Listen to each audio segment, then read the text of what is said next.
Olá, bom recebê-los aqui novamente. Meu nome é Geraldo, sou professor de História, professor do IBAN. E eu estou aqui para dar para vocês História do Brasil. Na nossa última aula nós estudamos o período pré-colonial do Brasil. E agora nós vamos começar a estudar o período colonial brasileiro. Olha que interessante. Quando nós falamos de período colonial, já temos um problema. Em história a gente fala muito isso. Temos que problematizar. Existe uma tendência hoje da gente ter debates e mostrar para o aluno que história não é uma ciência exata, que 2 mais 2 é 4. Depende muito de interpretações.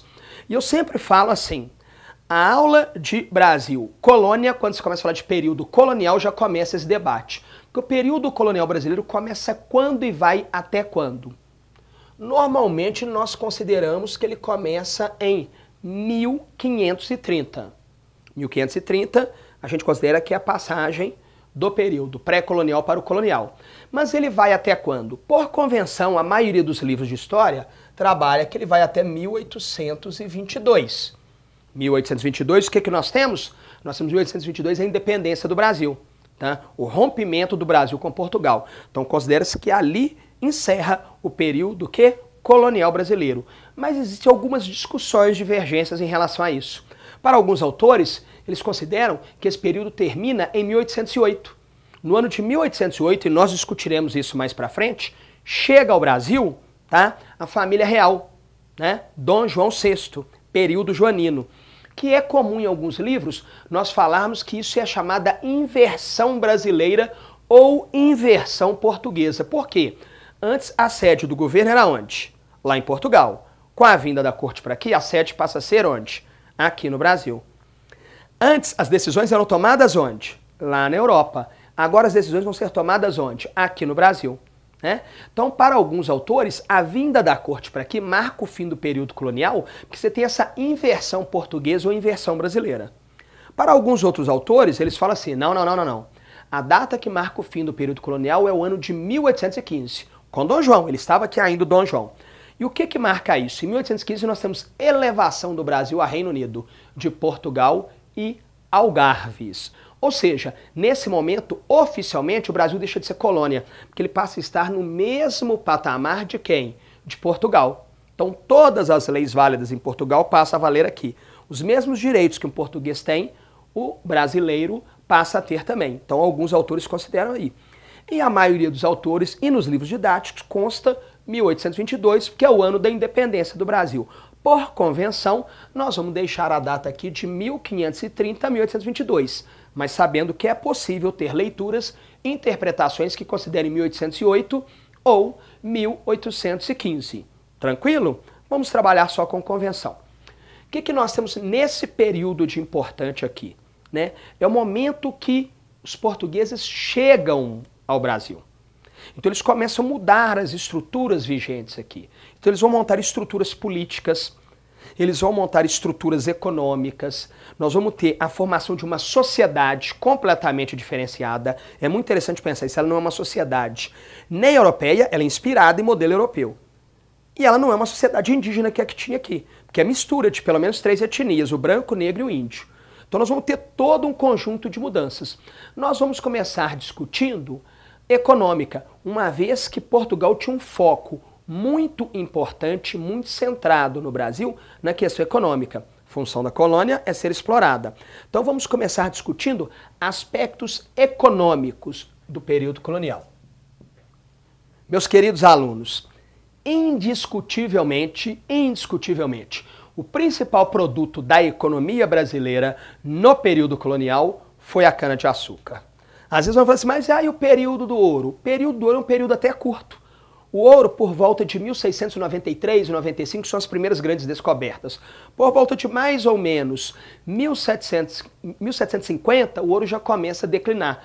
Então se observa que o período que o ouro está forte no Brasil é um período muito curtinho, em torno de uns 60 anos mais ou menos. A cana não. Ela chega aqui por volta de 1530 e até por volta de 1830 era o principal produto da economia. Por volta de 1831, o Brasil é independente, que o café começa a superar a cana. Então, indiscutivelmente, período colonial, a cana foi o quê? O principal produto da economia. A minha pergunta é o seguinte, a cana é um produto nativo daqui? Não. Eu sempre falo que esse país nosso é uma terra abençoada. Porque a cana não é um produto nativo daqui, o Brasil se tornou o maior produtor de cana. O boi não é um animal nativo daqui e o Brasil tem o maior rebanho de gado de corte do mundo. O café não é um produto nativo daqui e o Brasil é um dos maiores produtores de café. E por aí afora. Então é uma terra abençoada que tudo que vem aqui dá certo, produz, se desenvolve. A cana não é um produto nativo daqui. Quando Portugal escolheu a cana para trazer para aqui, por que Portugal escolheu a cana? 3 motivos básicos. Primeiro, era um produto muito lucrativo. A lógica é capitalista. Então nós temos aqui a lucratividade. Lucratividade do produto. Tá? Além da lucratividade, vamos imaginar que eu vou montar um negócio. Tá? Vou montar alguma atividade econômica. Vocês concordam comigo que é muito mais interessante eu montar alguma coisa com a qual eu já entenda? Por exemplo, eu, Geraldo, sou professor de história. Se fosse para eu montar algum negócio, eu montaria alguma coisa relacionada com educação, que é alguma coisa que eu já entendo mais ou menos. Ou seja, Portugal, para montar alguma atividade aqui, ele tem que trabalhar com alguma coisa que ele já tinha experiência. Não bastava ser simplesmente lucrativa, tinha que ser alguma coisa que ele já conhecia. Então havia aqui também a questão da experiência portuguesa. Experiência portuguesa. Ou seja, os portugueses já conheciam o quê? A cana-de-açúcar. Eles já plantavam cana-de-açúcar. Uai, mas onde que eles plantavam cana-de-açúcar? Vocês já ouviram falar de Madeira, Açores, Cabo Verde, ilhas do Atlântico? Pois é, eram domínios portugueses. E lá os portugueses já plantavam a cana-de-açúcar. Então o português tinha experiência. Tendo experiência, ele já tinha vindo aqui para conhecer o solo, o clima, né? Nas expedições exploradoras. Nós falamos isso na nossa última aula, né? Então ele já conhecia o solo e o clima brasileiro. E conhecendo a cana também, ele percebeu que a cana era um produto que se adaptaria muito bem ao Brasil devido ao solo e clima. Então, outro elemento é isso aqui, ó. Solo e clima favorável. Então, solo e clima favorável. Esses 3 elementos fizeram com que Portugal trouxesse a cana-de-açúcar para o Brasil. E ela deu certo? Deu certo. Nós acabamos de falar, escrevemos ali que foi o principal produto da economia brasileira. A pergunta que nós temos que nos fazer é: onde que a cana se desenvolveu no Brasil? Foi uma atividade que se desenvolveu ao longo do litoral. Ao longo de todo o litoral brasileiro. Quando eu faço essa pergunta, o aluno tem uma tendência a falar assim, Nordeste. Vamos entender bem isso. A cana-de-açúcar se desenvolveu ao longo de todo o litoral brasileiro. Primeiro lugar que ela foi plantada, na verdade, não foi nem o Nordeste. Primeiro lugar que houve plantação de cana-de-açúcar foi onde? São Vicente. Falamos disso também na aula passada. São Vicente, cidade mais antiga do Brasil, onde começou o processo de colonização. Ali onde começou o processo de colonização, houve também a construção, né, dos primeiros engenhos de cana-de-açúcar. Tá? Então, ela foi plantada inicialmente São Vicente, litoral paulista. Se desenvolveu ao longo do litoral. Eu tinha um aluno que toda vez que eu falava da cana-de-açúcar, ele fazia uma brincadeira e falava o seguinte: tadinha da Mata Atlântica, tadinha da Mata Atlântica. Mata Atlântica é uma vegetação nativa que se tinha, tem-se ainda resquícios dela, mas tinha uma quantidade muito grande ao longo do litoral brasileiro. E a cana-de-açúcar, quando ela veio se desenvolver no Brasil, e ela se expandiu, grande parte da Mata Atlântica foi devastada, foi destruída para a plantação de cana. Claro que eu não estou dizendo que a destruição da Mata Atlântica foi só por causa da cana, mas a cana foi a atividade que deu início a esse processo de desmatamento, de destruição da Mata Atlântica. Então, uma atividade que se desenvolveu ao longo do litoral. Por que que ela vai se dar melhor em Nordeste? Por que que normalmente o aluno pensa assim, cana é no Nordeste? Porque o Nordeste tem um clima mais favorável, um solo melhor, chamado solo de Massapê, que é um solo argiloso, mas ele é muito rico em nutrientes, bom para a cana. E tem uma outra coisa, na época, quando a gente pensa século XVI, XVII, XVIII, o que mais encarecia um produto é transporte. Então, quanto mais distante você estava da Europa, mais caro ficava você fazer o comércio desse produto. Quando você pensa no litoral brasileiro, São Vicente foi o primeiro lugar que a cana foi plantada. mas o Nordeste está mais próximo da Europa. Então, além do solo e do clima ali no Nordeste, nós temos também a questão que ali no Nordeste está mais próximo da Europa. Então, por isso que a cana acabou se desenvolvendo melhor lá do que em outras partes. Então, ao longo do litoral, sendo que ela se desenvolveu melhor onde? No sertão nordestino. A outra coisa muito importante sobre a cana-de-açúcar é qual que foi a mão de obra utilizada. Mão de obra utilizada. Isso aqui é muito interessante, porque a mão de obra é escrava. Mas aí nós temos que pensar um pouquinho nisso. Vamos fazer um parênteses e entender isso. Primeira coisa, isso aqui não é apologia à escravidão. Entenda, eu estou explicando para vocês o processo histórico, como que se deu. Não é uma apologia à escravidão. Mas era praticamente impossível colonizar, explorar economicamente o Brasil sem usar o trabalho escravo. Por quê? Primeiro motivo, a quantidade de pessoas em Portugal era pequena.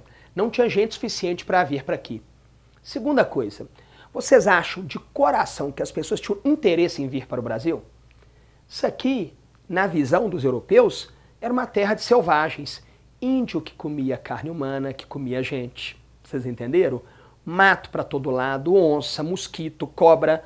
Então a maioria das pessoas não tinha interesse nenhum em vir para aqui. As pessoas que vinham para aqui, alguns eram chamados degredados. Pessoas sem muita perspectiva lá em Portugal. O criminoso está cumprindo uma pena, ele então vai ter sua pena perdoada se ele viesse para o Brasil. E alguns que vieram com dinheiro para montar engenho, os aventureiros, que acreditaram que o Brasil poderia dar lucro. Mas no geral, a maior parte das pessoas não queriam vir para aqui. Então era praticamente impossível Portugal colonizar o Brasil, explorar o Brasil economicamente sem usar o trabalho escravo. Inicialmente, Portugal vai usar na cana-de-açúcar a escravidão indígena, o índio. Por quê? Fácil. Chegou aqui, o índio já está aqui, você prende esse índio, escraviza, coloca para trabalhar para você. Mas eu imagino que todo mundo saiba que nos engenhos de cana-de-açúcar acabou havendo o predomínio do trabalho escravo africano. Imagino que todo mundo entenda isso. Por que que houve essa substituição da mão de obra escrava indígena pela escrava africana? Essa substituição tem uma explicação. De novo, 3 elementos principais. O primeiro deles, pressão dos jesuítas. Os jesuítas, os padres jesuítas, foram os membros da Igreja Católica, de uma ordem da Igreja Católica, que vieram ao Brasil com qual objetivo? Catequizar. O que é catequizar? Catequizar a gente pensa que é sempre imposição da religião. É mais do que isso. Guardem isso. Catequese vai além da imposição da religião. O que é a catequese? A catequese é um trabalho de aculturação, de imposição cultural. A religião é só um elemento. É a imposição da língua, é a imposição dos valores do europeu, é impor para o índio que ele tem que usar roupa, é impor para ele que agora ele é súdito do rei de Portugal, ele deve obedecer ordens vindas de Portugal.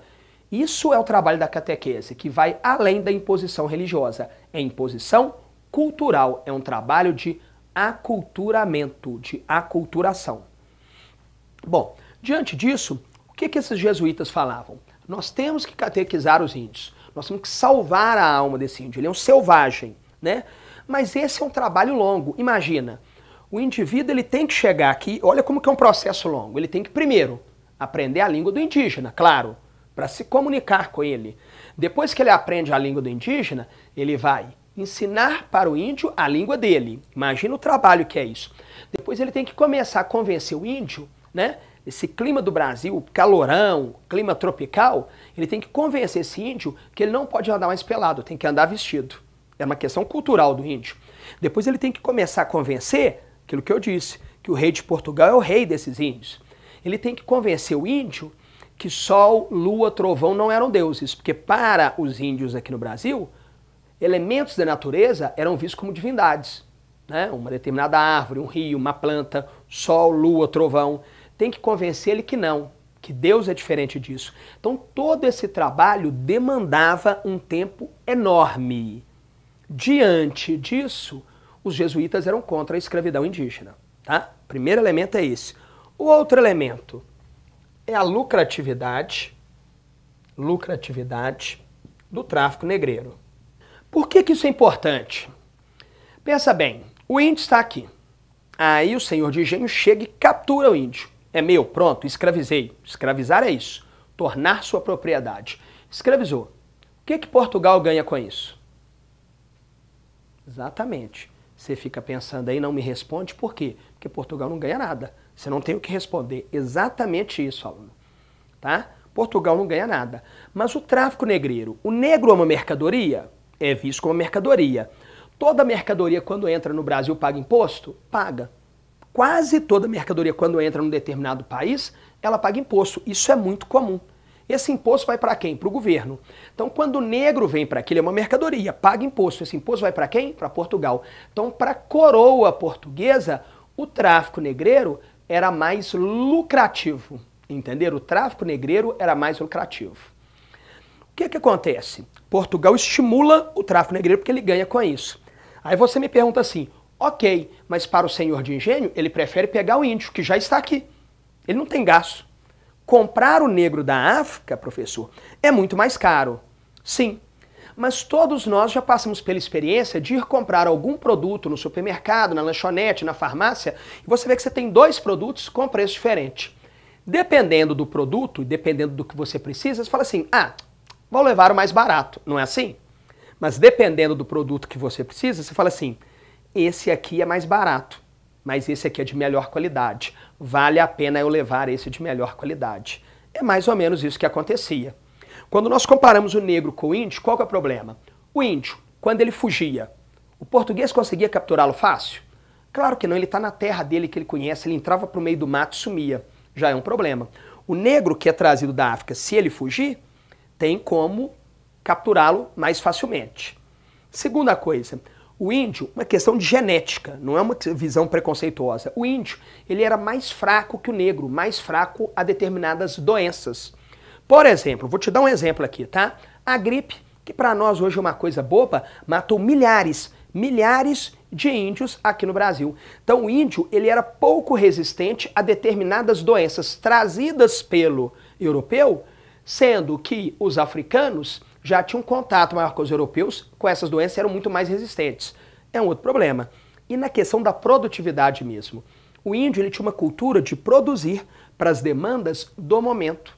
Ele não estava acostumado a produzir numa lógica capitalista, produzir excessivamente. O negro já estava acostumado a um tipo de trabalho mais árduo. Existia na África algumas práticas que se aproximavam muito dessa lógica capitalista vivida na Europa. Então, relação custo-benefício. Apesar de você falar assim, o índio está aqui, o senhor de engenho pegou, custo foi quase nenhum. O negro é caro, mas quando ele compara os dois, ele prefere comprar o negro, porque o negro era mais o quê? Produtivo. Então pensa também na produtividade do negro. Esses três elementos levam na cana-de-açúcar, tem que se tomar muito cuidado isso, que eu faço sempre uma brincadeira seguinte com os alunos. Eu falo o seguinte, você vai comprar um carro e você tem muito dinheiro. Você compra um carro importado ou um carro nacional? A maioria dos alunos fala assim, importado. Eu falo assim, ok, você tem dinheiro, mas não é muito. Você precisa de um carro. Você vai comprar um carro importado ou nacional? Nacional. Eu falo assim, ok, a cana-de-açúcar é uma atividade que dava muito lucro? Dava. Então, dá muito lucro. Eles podem comprar o produto importado? Pode. Aí eu brinco. Eu falo assim, o que é o produto importado? O escravo africano. Mas algumas atividades no Brasil, como agricultura de subsistência, produção de tabaco em pequenas propriedades, eram atividades que não eram tão lucrativas assim. Então, nessas atividades, continua-se usando o trabalho escravo indígena.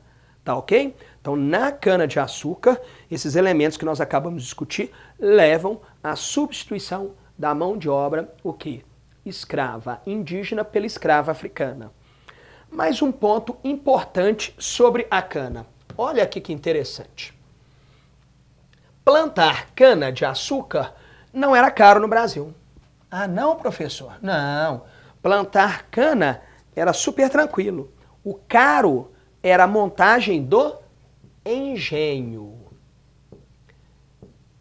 Essa palavra aqui é muito interessante. Por que o engenho é uma palavra interessante? Porque o engenho, ele pode ser entendido de duas formas. Um é o maquinário usado, aquele dois rolos assim, ó, para moer, triturar a cana. Já deve ter visto isso quando você vai tomar garapa, às vezes em beirada de estrada, tá viajando, aí a garapa é aquele que moe a cana lá. Então isso é o engenho, então maquinário usado para moer a cana. E nós podemos usar engenho, e eu propositalmente escrevi com a letra maiúscula para dar uma ideia diferenciada, engenho como sendo a fazenda, a unidade produtiva, com toda a estrutura para transformar a cana em açúcar. Preste atenção, aluno, isso é muito importante. Transformar a cana em açúcar. Portugal, tá, não recebia cana-de-açúcar. O Brasil não exportava cana-de-açúcar. A cana, depois que ela era cortada, ela tinha que rapidamente ser transformada em açúcar. O Brasil exportava açúcar. Então, era necessário que se plantasse a cana e transformasse essa cana em açúcar aqui. Não era em Portugal, na Holanda, na Europa. Era aqui no Brasil. Então, era muito importante isso. Então, nós chamamos de engenho toda essa estrutura produtiva que vai transformar a cana em açúcar. Eu vou descrever aqui do que o engenho era formado. O engenho era formado pela Casa Grande. O que é a Casa Grande? Casa Grande era a morada do senhor de engenho, é o mais comum de vocês falarem. Concordo, mas eu gosto de pensar diferente. O que é a Casa Grande? Casa Grande era a sede administrativa do engenho. Era onde as decisões eram tomadas, era onde se negociava o preço do açúcar. Então era a sede administrativa, de lá se comandava todo o engenho. Às vezes a Casa Grande era construída no centro do terreno, às vezes num lugar mais elevado. Aquela ideia do senhor de engenho estar numa posição mais elevada, né? Ele ter visão das suas terras. Mas era a sede administrativa do engenho. Além da Casa Grande, nós temos também a senzala. A senzala era a moradia dos escravos. Era onde os escravos dormiam. Eu tenho mania de brincar e falar o seguinte, era onde os escravos dormiam. Porque eles saíam para trabalhar cedo, trabalhava o dia inteiro e voltava para casa, final do dia, cansado, para dormir. Normalmente a senzala ela ficava do lado da Casa Grande. Dependendo da construção da Casa Grande, ela tinha um porão e os escravos ficavam lá. A ideia era o senhor de engenho estar próximo dos seus escravos, vigiando, supervisionando, tendo controle sobre eles. Então, senzala, onde moravam os escravos. Aquele amontoado de escravos com esteirinhas ali no chão, dormia ali. Tá ok? Não tinha quarto isolando para cada um, não. Então, senzala é isso. Além disso, nós temos também a casa de moagem. O que é casa de moagem? Casa de moagem é onde ficava o engenho, esse maquinário para moer a cana. A cana tem que ser triturada, né? Aquele sumo, aquele líquido que é liberado ali, parte dele vai ser transformado em açúcar e parte dele vai ser transformado em cachaça. Muito importante pensar isso. Todo engenho de açúcar produzia também cachaça. Para exportar, para trocar na África por mais escravos, para consumo interno, tanto do senhor quanto dos escravos. Mas os escravos também, sim. Era comum os escravos terem uma dose diária de cachaça. Aliviar o sofrimento, né? No inverno para esquentar, não ter que comprar roupa. Era uma forma de aliviar a tensão. Então era aquela coisa que você dá um viciozinho para a pessoa suportar mais facilmente aquela vida sofrida que ela tem. Tranquilo? Né? Então, casa de moagem, onde ficava ali um maquinário chamado engenho para triturar a cana. Tinha também a caldeira. A caldeira onde a cana era destilada, então um calor enorme. Normalmente na caldeira trabalhavam só escravos homens e dentro de uma faixa de idade. Não podia ser muito novo nem muito velho, porque não aguentava o trabalho. Era um trabalho extremamente extenuante, suando o dia inteiro ali. Tranquilo? Além da caldeira, tinha também a casa de purgar. Casa de purgar. Eu tenho o hábito de falar assim com os meus alunos, né? Quem aqui já fez pão ou biscoito? A pessoa levanta a mão. Fala assim, você fica amassando a massa ali, depois o que você faz? As pessoas respondem, deixo ela descansar. Fala assim, ok, descansar. No fundo, o que é a massa do pão ou do biscoito descansar? Fermentar. Você deixa ela ali, ela passar por um processo de fermentação, né? Tinha um processo de fermentação também com a cana de açúcar, e era na casa de purgar, tá? Essa casa de purgar é onde o açúcar ficava descansando, né? Na verdade, ele ficava em formas que eram chamados pães de açúcar, tá ok? E olha que interessante o formato dessas formas. Aí você vai falar comigo assim, ó, professor, me lembra o Morro do Pão de Açúcar no Rio de Janeiro. Eu falo assim, olha que interessante, será que é uma coincidência ou tem relação? Tem relação. Isso aqui era o formato das formas, né? Era como elas eram, onde ficava o açúcar ali. Quando alguém um dia viu o morro e falou assim, nossa, parece um pão de açúcar. Então passaram a chamar o morro de Morro do Pão de Açúcar, porque o formato do morro é parecido com o formato das formas que o açúcar ficava ali descansando, né? Então, essas estruturas aqui, somada ao estábulo, onde ficavam os animais para fazer o transporte do açúcar, carpintaria, onde se fazia as caixas, né, de madeira para transportar o açúcar, eu tenho mania de fazer essa brincadeira também. Falar assim, é interessante que muitos alunos não pensam que no século XVI e XVII não tinha plástico. Você está acostumado a comprar hoje açúcar no supermercado, ele vem em saco plástico. Na época não tinha saco plástico. Nossa, é mesmo, não tinha pensado nisso, professor. Vai transportar em saco de linho que já tinha? Eu falo assim, se você já deixou alguma vez vasilha de açúcar na sua casa destampada e no verão, ela começa a derreter. Então se colocasse em saco, derretia. Então era transportado em caixas de madeira bem, sabe, vedadinhas, bem isoladas assim para não vazar e tudo. Então era transportado para a Europa nisso, carpintaria ali.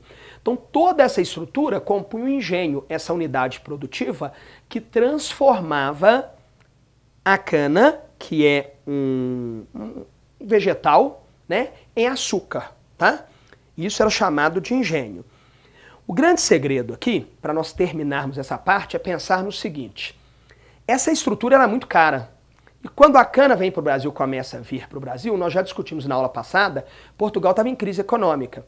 Porque o comércio com o Oriente estava em declínio. O pau-brasil estava em declínio. Então Portugal não tinha muito dinheiro. Então quem vai bancar a montagem de toda essa estrutura produtiva aqui? A Holanda. Aí o aluno fala assim, nossa, mas a Holanda era boazinha? Não, é relação capitalista. Ela está emprestando dinheiro, vai cobrar juros e ela ganha de duas formas, que ela empresta dinheiro e cobra juros. E de outra forma, quando o açúcar é produzido, ela compra esse açúcar para revender na Europa. Óbvio, com preço mais alto. Então, quem controlava, na verdade, a comercialização do açúcar na Europa era a Holanda. Você fala comigo assim, mas é o professor, e Portugal nessa história? Portugal ganha 10% dízimo, 10% de todo o açúcar produzido aqui era de Portugal. Ou seja, Portugal está ganhando 10% sem muito esforço, sem ter que colocar dinheiro. Para ele foi interessante. Portugal ganha, os senhores de engenho ganham porque tem financiamento e a Holanda ganha. Então, acabam os três saindo ganhando. Então, quem financiava essa produção e o refino de açúcar foram os holandeses. Na nossa próxima aula, nós vamos discutir sobre o declínio do açúcar. Nós já sabemos que o açúcar não foi nativo daqui, nós já sabemos por que Portugal trouxe o açúcar, como é que funcionava a estrutura produtiva, mão de obra. Na próxima aula, nós vamos discutir o declínio do açúcar. Eu vou ter que falar sobre alguns eventos ocorridos fora do Brasil, para a gente entender como que isso vai afetar o Brasil e levar ao declínio do açúcar. Aguardo você na nossa próxima aula. Um abraço.